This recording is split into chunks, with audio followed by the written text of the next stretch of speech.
dia a todos que estão aí nos assistindo pela internet. Essa manhã bem atípica, né? Mas como Igreja do Senhor Jesus, creio que não só aqui no Horto do IP, mas em vários lugares no mundo, a igreja tem entendido essa necessidade de continuar reunida em espírito, na verdade, né?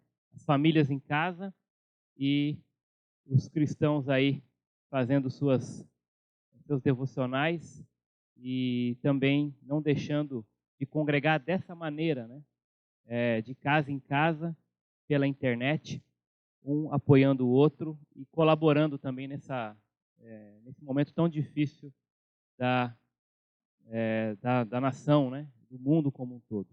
Nós queremos dar sequência ao estudo da carta de Efésios e hoje pela manhã nós vamos terminar aí o capítulo 3, tá bom? Quero que você abra então Efésios capítulo 3. Hoje vamos falar sobre o novo poder. Nós vamos perceber nesta leitura que esse novo poder, ele na verdade não é tão novo, mas uma vez que nós já lemos no começo do capítulo 3, desse mistério que foi revelado, que é a igreja, esse poder então vai abranger a igreja, que é a oração. E Paulo vai fazer mais uma oração aqui agora, no final do capítulo 3, a partir do versículo 14. Nós vamos ler então esse texto agora, eu vou projetar aqui. Acompanhe comigo aí a leitura. Por esta razão, ou por esta causa, me ponho de joelhos diante do Pai, de quem toma o nome toda a família, tanto no céu como sobre a terra, para que, segundo a riqueza da sua glória, vos conceda que sejais fortalecidos com poder, mediante o seu Espírito, no homem interior, e assim habite Cristo no vosso coração pela fé, estando vós arraigados e alicerçados em amor, a fim de poderdes compreender com todos os santos qual é a largura e o comprimento e a altura e a profundidade, e conhecer o amor de Cristo, que excede todo entendimento, para que sejais tomados de toda a plenitude de Deus. Ora, aquele que é poderoso para fazer infinitamente mais do que tudo quanto pedimos ou pensamos, conforme o seu poder que opera em nós, a ele seja a glória na igreja em Cristo Jesus, por todas as gerações, para todos sempre. Amém. Só quero iniciar aqui, voltando e observando contigo, pedindo que você observe, por conta desse novo poder, a intensidade desse texto e dessa oração. Olha, por exemplo, essas palavras que vão trazer essa ideia de totalidade. Então, Paulo vai dizer aqui: por essa causa me ponho de joelhos diante do Pai, de quem toma o nome toda família. O poder que identifica esse grupo como debaixo ou pertencentes a uma família que tem em Deus o grande Pai, tanto no céu como na terra. E aí ele falando, obviamente, dos crentes, da igreja triunfante, essa que está no céu, e a igreja militante, nós que estamos aqui na terra ainda. Segundo a riqueza da sua glória, vos conceda que sejam fortalecidos com poder, mediante o Espírito no homem interior, e assim habite Cristo no vosso coração pela fé, estando arraigados e alicerçados em amor, a fim de compreender com todos os santos. E este poder, este novo poder, é um poder que é vivido em comunidade. É claro que nós somos chamados para ter o nosso tempo, ainda mais agora, né? Reclusos aí nas casas, né? Nós queremos continuar buscando a Deus individualmente, mas não com individualismo. A igreja é uma igreja composta por todos os santos, e esse poder deve ser experimentado e vivenciado no ambiente da igreja, entre todos os santos. E compreender com todos os santos a largura, o comprimento, a altura, a profundidade, e conhecer o amor de Cristo que excede todo o entendimento. Então, isso também é especial nesse novo poder que nos faz conhecer esse amor de Cristo que vai além de todo o conhecimento, de todo o entendimento. Para quê? Para que sejamos tomados de toda a plenitude de Deus. E aqui algo realmente muito especial e até posso dizer enigmático. Né? O que significa isso? Toda a plenitude de Deus. É um termo, sinceramente, muito difícil de entender. Ora, aquele que é poderoso para fazer infinitamente mais do que tudo quanto pedimos ou pensamos. Esse novo poder, ele nos traz para uma realidade, uma vivência debaixo de uma graça, de um amor, né? De uma misericórdia, de uma ação de Deus que é infinitamente maior e pode nos dar infinitamente mais do que tudo aquilo que nós pedimos ou pensamos. Olha que Paulo já pediu muita coisa e coisa extraordinária até aqui. E ele vai concluir dizendo que, apesar de tudo que já foi dito, Deus ainda é infinitamente, pode fazer infinitamente mais de tudo quanto nós pedimos ou pensamos. E aí a conclusão tem que ser óbvia diante de toda essa graça, de toda essa bênção para a igreja de Jesus Cristo. Né? A Ele seja a glória na igreja, em Cristo, por todas as gerações e para todo o sempre. Percebe a intensidade dessa oração?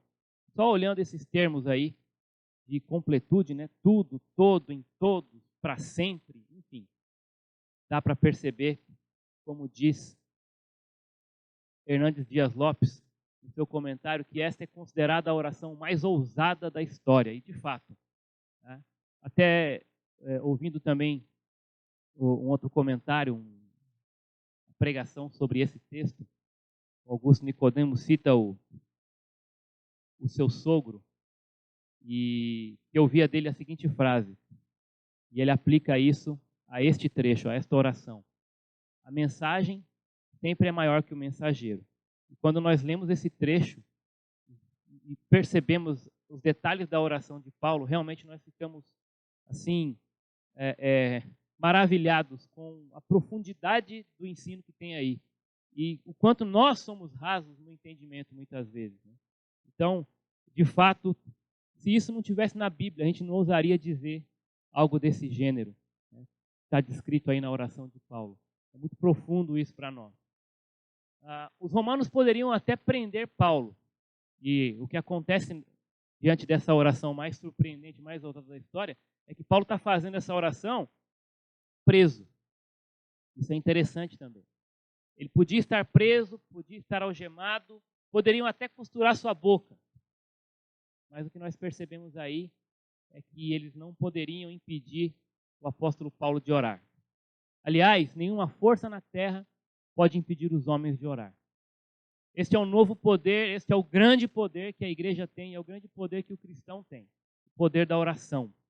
Muitas pessoas aí buscam no cristianismo poder para muita coisa, mas o essencial, o maior poder que nos foi concedido é esse poder da oração. E nós vamos ver também, mais adiante, que Paulo pede poder exatamente para quê? Para amar. É por esse poder que você, cristão, deveria pedir nesse dia. É por esse poder que você deveria buscar. Buscar, por meio da oração, o poder para amar. Paulo está na prisão, mas ele não está inativo. E é interessante observar também que, movido por esse poder e por esse amor, o pedido que Paulo faz, não só aqui, mas em outros tantos trechos onde ele ora, ele não vai pedir por coisas materiais. Ele não vai se deixar levar por isso. Ele vai pedir por questões mais elevadas. A gente tem que aprender muito com as orações do apóstolo Paulo. E aí, entrando propriamente no texto, ele vai dizer por esta causa. Ele vai começar com esta palavra, né? Por esta razão ou por esta causa. Que causa é essa? Ora, tudo que ele já vem dizendo no contexto, especialmente a partir do capítulo 2, verso 1 a 10, quando ele vai falar da graça de Deus, que nos tomou, nos alcançou, estando a gente, todo mundo, morto nos seus delitos e pecados, ele nos deu vida. Então, com toda essa depravação do homem, Deus vem até ele e oferece vida em Jesus Cristo. A partir do versículo 11 até o 22, ele vai falar também que dentro desse plano de Deus, de trazer vida, de nos resgatar das trevas, da morte, do pecado em Cristo Jesus, ele vai também unir, pela sua misericórdia, judeus e gentios numa nova família e num novo corpo. E essa junção da nova família, formando uma nova família, um novo corpo, é o mistério que estava oculto, mas que agora foi revelado, que nós vimos na semana passada, denominado igreja. Então, todo esse contexto, todo esse motivo leva Paulo para esta oração, por esta causa. E o que ele faz diante dessa causa? O que não era comum na oração de um judeu, colocar-se de joelhos. Geralmente se orava em pé. Mas aqui, orar de joelhos é uma indicação de reverência e do respeito diante da majestade de Deus, se humilhando e se quebrantando diante dele, em forma de gratidão. Não tem outra maneira, né, de pensar aqui essa atitude na oração do que se prostrando diante de tamanha graça, de tamanha misericórdia, né, do nosso Deus para conosco. E Paulo vai fazer isso. Por causa de tudo isso, por causa desse plano maravilhoso, dessa obra do Evangelho que nos resgatou, nos alcançou, nos tornou um só corpo, uma só família em Cristo e formou essa igreja por meio do seu sangue, a nossa atitude deve ser de gratidão diante de tamanha majestade de Deus, em humilhação e quebrantamento. Muito bem. Ele vai dizer que diante desse Deus e Pai, que toma o nome toda a família, e aqui toda a família, como eu já disse, são os filhos de Deus. Esses cristãos, judeus e gentios, unidos pela graça. E é interessante pensar nisso quando nós olhamos lá para Gênesis, quando Deus pede para Adão nomear os animais, né? E Adão então dá um nome, né? E esse ato de nomear indica ascendência e soberania. Então, ao nomear, Adão estava dando identidade para ele. E é isso que nós temos como família de Deus em Cristo, quando recebemos um novo nome diante dele. É ele, ou nele, é que nós somos identificados. Deus é o nosso Pai. Então, diante desse Pai, toma o nome toda a família, tanto no céu como na terra, como eu disse, aqueles que já estão no céu, a igreja triunfante, e nós que estamos aqui na terra, essa igreja militante, somos caracterizados como filhos, temos nele o nosso Pai, nossa identidade está em Deus por meio de Jesus Cristo. Nós somos cristãos, é isso que nos identifica, é isso que identifica essa grande família de Deus que nesse mesmo momento está reunida no mundo todo, adorando a esse Pai. Muito bem, agora nós vamos ver aqui que Paulo ele vai orar por três coisas. O primeiro é por fortalecimento. A partir aí no versículo 16, nós vemos isso, né? Paulo ora para que, segundo as riquezas da sua glória, vos conceda que sejais interiormente fortalecidos com poder no seu espírito. No homem interior, interessante que esse fortalecimento está, esse lugar, o homem interior, é nada mais do que o coração. E nós precisamos disso. Paulo ora por fortalecimento. E esse fortalecimento, né, ele é um fortalecimento na força do poder do Espírito, através do Espírito. E nesses dias difíceis que temos passado, nós temos visto e ouvido de muita gente já entrando meio que em desespero, né, por estar em casa, por ter saído da rotina, muita gente até desesperada por conta de não saber como será os próximos dias e preocupada com o que tem que comer, com o que tem que comprar, gente aí exagerando nisso, gente desesperada, preocupada com seus idosos, gente desesperada, preocupada com suas crianças, gente desesperada, preocupada com seu emprego, gente que está se deixando levar pelo desespero mesmo, gente que tem adoecido até por conta disso, gente que está sem esperança. E o que Paulo pede aqui é algo que nós precisamos muito, todos os dias, mas especialmente nesses dias. Fortalecimento no nosso homem interior. Que é conhecer mais a Cristo, conhecer mais a sua palavra, buscar no caráter de Cristo essa esperança que só Ele pode nos dar. Entender que este momento é difícil, mas nenhum momento é tão difícil que possa sobrepor a esperança que nós temos em Deus e na pessoa de Jesus Cristo. É um momento difícil, sim, mas um momento onde quem deveria dar o exemplo, né, de esperança, de perseverança, de fé, de boa atitude, seriam aqueles chamados pelo nome de Cristo. E muitas vezes, infelizmente, nós temos visto cristãos, especialmente aí em redes sociais, dando mostras de que não têm sido fortalecidos no seu homem interior. Estão fracos na fé, fracos na esperança, fracos na atitude de como encarar um momento desse, esquecendo-se, né, da presença e do consolo do nosso Deus e do Espírito Santo. Interessante perceber que um crente fortalecido interiormente, ele irá enfrentar as perseguições, ele vai enfrentar a dureza da vida, a crise econômica, doença, peste, epidemias, como essa que estamos passando. Mas quando nós estamos enfraquecidos, quando nós não estamos orando, isso acontece por conta disso, dessa vida longe de Deus, longe do tempo devocional, palavra de Deus e oração, ficaremos desanimados, não teremos ânimo para prosseguir, vamos acabar dando mau testemunho, nós não avançaremos e não vamos nos comportar como nós deveríamos. Infelizmente, é esse tipo de atitude de fraqueza espiritual que nós temos visto em muitos cristãos, especialmente nesses dias. Esse fortalecimento, ele é a ação do Espírito Santo, é por meio da ação do Espírito Santo, através da palavra. Deus também pode usar um irmão, Deus pode usar uma circunstância, e aliás, que baita circunstância Deus está nos proporcionando para nos fortalecermos ainda mais no homem interior, confiando e apegando a Deus e a sua palavra. Deus pode usar uma música, Deus pode usar uma pregação, como tem usado, né? E a partir disso, então, você se sente revigorado pela fé e disposto, então, a enfrentar as dificuldades da vida. Muito bem, Paulo também vai orar agora aqui por conhecimento. Ele pede por fortalecimento e ele pede também por conhecimento. Versos 17 a 19. Ele vai dizer que Cristo habite pela fé em vosso coração, a fim de que, arraigados e fundamentados em amor, vos seja possível compreender juntamente com todos os santos a largura, o comprimento, a altura e a profundidade desse amor, e assim conhecer esse amor de Cristo que excede todo o entendimento. Habite aqui, é importante essa palavra, esse verbo aqui no original. Existem duas maneiras de falar de habitação no grego.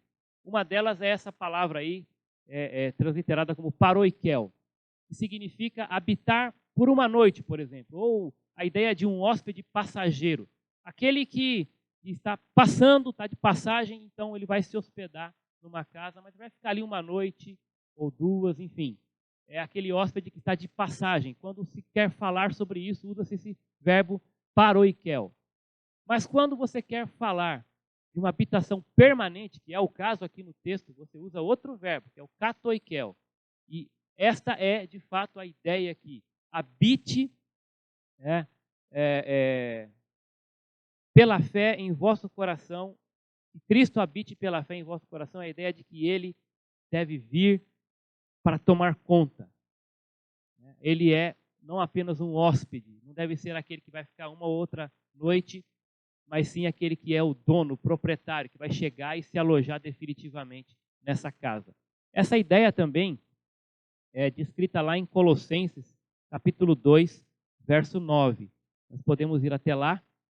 Colossenses capítulo 2, verso 9, o apóstolo Paulo lá também vai dizer o seguinte: habite, porque nele, em Cristo, habita corporalmente toda a plenitude da divindade. Essa ideia também de que em Cristo habita ou permanece nele, né, está nele permanentemente, corporalmente, toda a plenitude da divindade. Interessante notar esse termo também, plenitude da divindade, que nós vamos voltar para isso lá no final do texto. Então aqui tem a ideia de alguém que está morando na casa e tem as chaves dessa casa, né? E a pergunta que fica aqui é exatamente essa: será que Jesus tem prazer de habitar na sua vida? primeiro, ele está permanentemente habitando em você? Essa é uma pergunta que todo cristão deve se fazer. Porque só será fortalecido nesse poder e só vai poder entender e crescer nesse conhecimento quem de fato tem o Espírito Santo, quem de fato tem o próprio Deus habitando permanentemente na sua vida. Essa, aliás, é a grande bênção para a igreja do Senhor Jesus, dessa nova família. Ter a habitação permanente do Espírito, do próprio Deus na sua vida. Deus tabernaculando em nós. Essa é a ideia da chegada, né, do Consolador para isso, para estar permanentemente em nós. E a pergunta é, será que Jesus tem prazer de habitar na sua casa, na sua vida? Será que ele tem tido toda essa liberdade? Será que você tem, de fato, entregue todas as chaves de todos os cômodos da sua vida a ele? Essa é a pergunta que fica aqui, na implicação desse texto. Interessante que ele vai usar aí também duas figuras, né? Uma ele vai extrair da botânica, a ideia de estar arraigados, e a outra ele vai trazer essa ideia da arquitetura, a ideia de estar alicerçados. E essas ideias, elas também aparecem em outros lugares, né? Por exemplo, no Salmo 1, quando o texto fala que é bem-aventurado, né, aquele que não anda segundo o conselho dos ímpios, não se detém no caminho dos pecadores, nem se assenta na roda dos escarnecedores, e fala que essa pessoa, ela é feliz, ela é como uma árvore plantada junto à corrente das águas. Essa ideia de árvore plantada é a ideia de estar arraigado e a ideia de estabilidade na vida. E também, quando nós vamos lá para Mateus capítulo 7, no verso 24, né, compara também aquele que está firme em Deus como alguém que tem uma casa fundamentada na rocha, alicerçada na rocha. Né? E também traz a ideia de edificar essa casa sobre a rocha de estabilidade na vida. Muito bem. Então, arraigados e alicerçados, fundamentados nesse amor. O que é amor? Esse amor, então, ele é tanto, olhando para essas figuras, o solo para que se plante uma árvore, como também o alicerce para se edificar uma casa. O amor, nesse caso, se torna indispensável na vida cristã. Indispensável para esse conhecimento de Jesus. É por meio do amor, por causa do amor e através do amor que nós mostramos e crescemos no conhecimento de Jesus. É interessante que ele vai dizer que esse amor, ele não pode ser demonstrado apenas e tão somente de maneira individual. Esse amor, ele deve ser conhecido e buscado, né? Ele é possível de compreender juntamente com todos os santos. Aqui falando desse tempo, dessa comunhão, dessa interação da igreja. A igreja que é esse corpo de Deus, reunidos em Jesus Cristo, por meio da ação do Espírito Santo, que vai impactar o mundo para a glória de Deus. Deus é glorificado por meio da ação de todos os santos em amor. Essa é a ideia. É assim que nós crescemos no conhecimento. Embora a experiência na vida cristã fale de um conhecimento individual, como eu já disse, ela não deve ser individualista. O conhecimento deve ser buscado em comunidade, em junção com todos os santos. E aí ele fala dessa compreensão. Compreensão da largura, do comprimento, da altura e da profundidade. Claro que muitos têm falado sobre isso. Eu acredito que gostei dessa explicação também de Augusto Nicodemos, quando ele pega a ideia do contexto. Eu gosto muito disso, acho que isso é muito aplicável sempre, quando você olha para o contexto para tentar entender algo que está um pouco obscuro. E ele vai dizer que provavelmente isso vai se referir ao evangelho que Paulo acabou de expor. Essas 4 dimensões, largura, comprimento, altura e profundidade, elas fazem referência a um edifício que é também objeto de estudo, né, no capítulo 2, versos 20 e 21, onde esse mesmo edifício é usado para comparar a igreja. Então, por conta disso, é bem provável que talvez ele esteja querendo dizer que compreender as dimensões, a largura, comprimento, altura e profundidade, seja entender o que significa pertencer ou fazer parte da igreja de Jesus. Né? O que significa ser cristão e fazer parte do corpo de Cristo. Compreender esse mistério que agora foi revelado, né, em todos os aspectos. E à medida em que nós vamos buscando o conhecimento de Cristo por meio do amor, da ação do Espírito Santo, como corpo de Cristo, nós vamos compreendendo o que é esse mistério, cada vez mais na prática, né? Que Deus revelou e hoje o povo de Deus, né, que representa aqui na terra, né, o próprio Deus, que age aqui na terra em nome de Deus e por meio desse amor, porque o que caracteriza verdadeiramente a igreja de Jesus Cristo é o amor. Então, quanto mais nós amamos uns aos outros, crescemos na unidade, nós vamos conhecendo mais a Cristo e revelando mais Cristo para esse mundo perdido.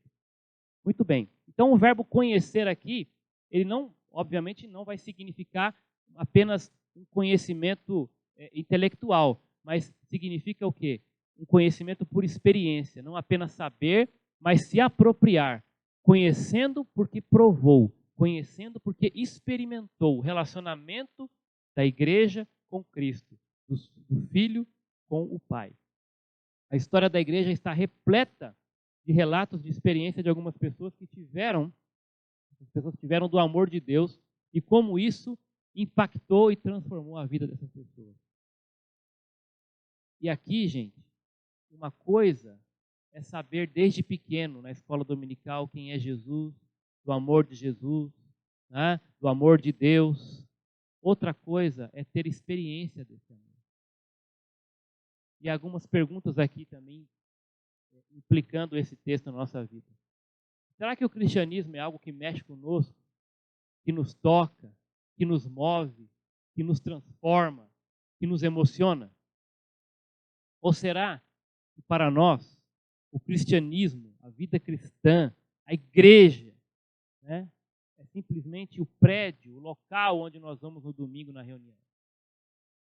Será que o cristianismo significa apenas seguir algumas regras, contribuir na igreja ou cumprir algumas obrigações? Será que é só isso? Infelizmente, para muitos tem sido só isso, mas eu não quero isso. Não é para isso que Deus nos salvou. Não é para isso que Ele juntou esse povo num só e chamou de seu. Não é para isso que Deus nos resgatou das trevas. Não é para isso que Ele nos deu vida. Não é para isso que Ele nos salvou. Deus nos salvou para termos um relacionamento íntimo, pessoal, diário, provando dessa intimidade na nossa vida pessoal e mostrando isso de maneira milagrosa, de maneira transformadora para esse mundo perdido. E por último, Paulo ora por enchimento. E é interessante aqui, parte B do verso 19, onde ele vai dizer o seguinte: para que sejais preenchidos até a plenitude de Deus. Preenchidos até a plenitude de Deus. Deus já é tudo, né? Deus já é pleno. E aí ele fala então que nós teremos que ser preenchidos até a plenitude de Deus. Nossa, mas que pedido é esse, né? Parece bem arrogante, né? O que seria isso? Significa ser tomado de toda a plenitude de Deus. Será que ele está falando de algo que é para essa vida, ou que isso um dia vai acontecer quando nós formos para o céu? E aí, né, naquela fase final, completos, glorificados, então seremos plenos de Deus um dia. É interessante perceber que, como eu falei, tanto em Colossenses, nós já lemos, Cristo é revelado, ele é identificado como habitando nele toda a plenitude de Deus. Então, isso nos aponta para a seguinte direção, que é exatamente quando nós conhecemos a Cristo, provamos dessa intimidade de Cristo, refletimos na nossa vida o caráter de Cristo, nós estaremos então revelando de forma plena, né, isso em nossa vida também, ou buscando, ou mostrando o crescimento cada vez maior, enquanto nós crescemos em Cristo, buscamos refletir o caráter dele, nós estamos nessa direção. Porque é em Cristo que Deus se revela de forma plena. E talvez, então, aqui, conhecer o amor de Cristo, como ele falou anteriormente, e ser tomado pela plenitude de Deus sejam a mesma coisa. Porque Cristo, nele é revelada toda a plenitude de Deus. Deus, na sua misericórdia, por meio do amor de Cristo, que desafia a nossa imaginação, vem habitar em nós de maneira plena, que nos leva a uma vida de santidade, unidade e amor. Então é por meio desse conhecimento de Jesus, é por meio dessa intimidade com Ele, de refletir o caráter dele, de conhecer mais e mais a Cristo, de sermos mais parecidos com Ele. Paulo fala sobre isso também, que esse é o objetivo lá em Romanos 8. É por meio dessa boa rotina de vida cristã que nós vamos crescendo a plenitude de Deus, sendo preenchidos da plenitude de Deus. Conforme aqui um comentário também no rodapé da Bíblia de Estudo, da Bíblia Brasileira de Estudo, este é o clímax da oração de Paulo, que nesta vida cresçamos o máximo possível em todos os aspectos de nossa semelhança com Cristo, à medida da estatura da plenitude de Cristo. Isso é falado no capítulo 4, versículo 13, nós vamos estudar na próxima semana. E a partir do capítulo 4 e capítulo 5, nós vamos perceber, na verdade, a partir daí, 4, 5 e 6, nós vamos perceber isso revelado ou mostrado ou aplicado de forma prática na vida da igreja. Como que é o resultado dessa plenitude de Deus por meio de Jesus Cristo vivendo através da ação do Espírito Santo em cada cristão, seu corpo. Isso vivenciado na prática, Paulo vai tratar disso nos próximos capítulos. Paulo diz, para terminar aí, versículo 20, diante de tudo isso que ele já pediu, diante de tudo isso que nós já vimos, Paulo vai dizer ainda que não só isso, como se já fosse pouco, como se já fosse pouco, ser fortalecido com poder pelo Espírito, Cristo habitar em nosso coração, compreender o amor de Cristo, conhecer esse amor que excede todo entendimento. Quer dizer, aqui até um paradoxo, como é que eu vou compreender algo que excede meu entendimento? E essa busca da pessoa de Jesus, estar cheio da plenitude de Deus. Então, como se isso não bastasse, ele vai dizer no versículo 20 o seguinte, que aquele, o próprio Jesus, é poderoso para fazer mais, ou para fazer bem mais, ou para fazer bem todas as coisas, além do que nós pedimos. Ele acabou de orar pedindo. E ele está dizendo que diante de todo esse pedido que ele já fez, isso é tudo muito maravilhoso, muitas vezes até incompreensível. Nós somos limitados para entender tudo que ele pediu aqui. Ele vai dizer, se isso já é difícil de entender, saiba que ele é capaz de fazer ainda muito mais do que nós acabamos de pedir. E muito mais do que nós até poderíamos pensar em pedir além disso. Esse é o nosso Deus. Esse é o poder que está à disposição da igreja. Isso é maravilhoso, ainda mais em dias como estes, que nós estamos como corpo de Cristo, clamando a Deus, pedindo. E eu acredito que a coisa que mais tem sido pedida nos últimos dias é para que Deus faça passar logo essa situação tão difícil desse vírus. E às vezes nós pedimos não acreditando que isso possa acontecer. Ou não acreditando que possa acontecer de maneira extraordinária, de maneira inexplicável. Mas Paulo está dizendo, olha, ele pode fazer muito mais do que você pede e até do que você pensa. Porque ele é Deus. Porque ele é poderoso. E ele deixou esse poder disponível, a oração. E se tem uma coisa, dentre tantas, mas se tem uma coisa que nós podemos olhar para essa situação tão difícil e agradecer a Deus, como até temos visto e ouvido em alguns relatos aí, é que isso que está acontecendo tem levado muitos cristãos a colocar-se de joelhos. Tem levado muita gente a fazer aquilo que já não fazia com tanta intensidade. Levando muita gente, muito cristão, a voltar para uma prática que havia se perdido, que é a oração, que é o clamor. E não só cristãos individualmente, mas igrejas, coletivamente, têm voltado para uma prática que havia se perdido em muitos lugares, muitas igrejas, agora falando de igreja organização, que é unir-se em oração. Quanto nós temos ouvido, quanto nós temos sido lembrados nessas semanas de parar para orar, levantar um clamor, fazermos grupos em horários estipulados para orar. Ora, mas isso não deveria estar sendo uma rotina? Isso não deveria ser óbvio? Deveria. Mas talvez parece que precisa acontecer coisas como essa, para a igreja entender o poder que está à sua disposição. Para a igreja entender o valor verdadeiro da oração.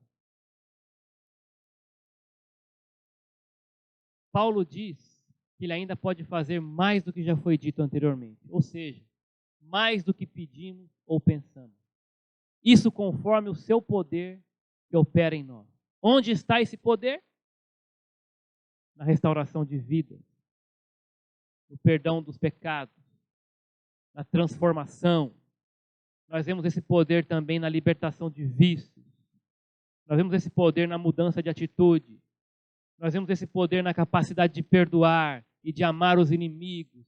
Nós vemos esse poder na capacidade de ter a paz no meio da tribulação, de não temer a morte, de não temer nenhum vírus, nenhuma peste, de ser capaz de ficar firme diante de toda e qualquer tribulação.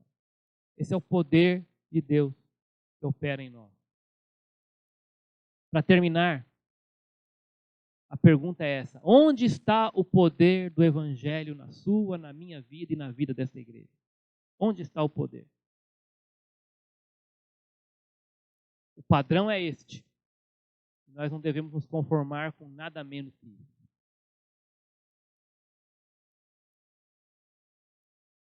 Verso 21. A Ele seja a glória na igreja e em Cristo Jesus, por todas as gerações e para todo o sempre. A igreja pode atingir seus pontos mais elevados quando ela dobra os joelhos. Vou repetir isso. A igreja pode atingir seus pontos mais elevados quando ela dobra os seus joelhos.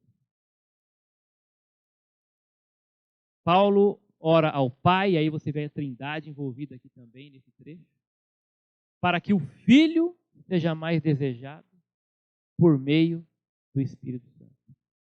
Isso é bênção, isso é graça, isso é amor, isso é poder.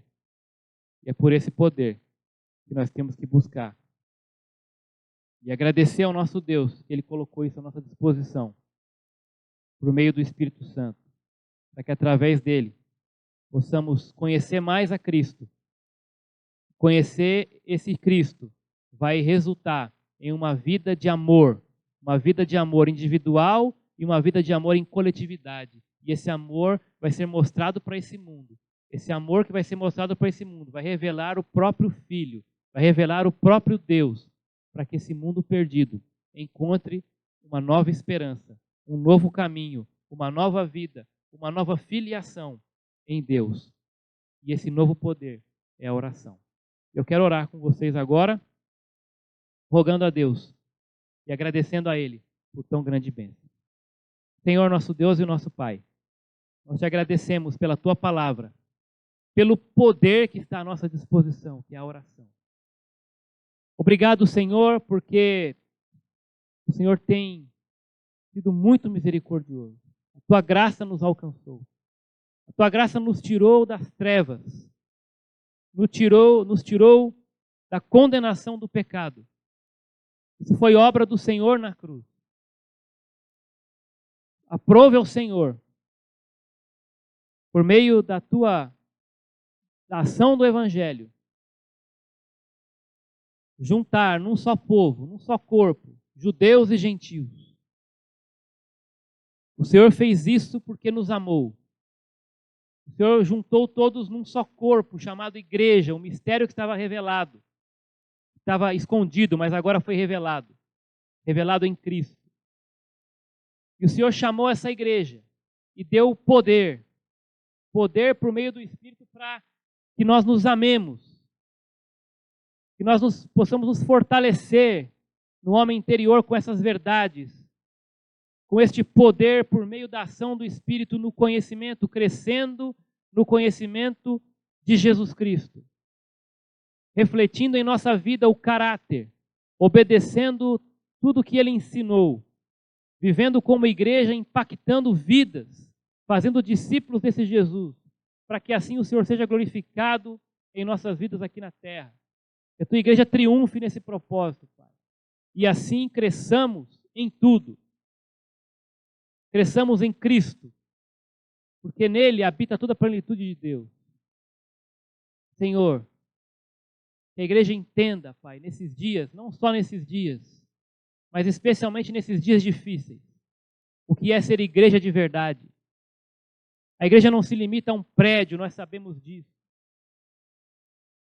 Pai, obrigado porque nesses dias o Senhor tem nos levado a orar, o Senhor tem nos levado, diante dessa dificuldade, a colocar os joelhos no chão, na dependência, na humilhação, deixando o nosso orgulho de lado. O mundo tem deixado o orgulho de lado, porque também tem se dobrado diante desta doença.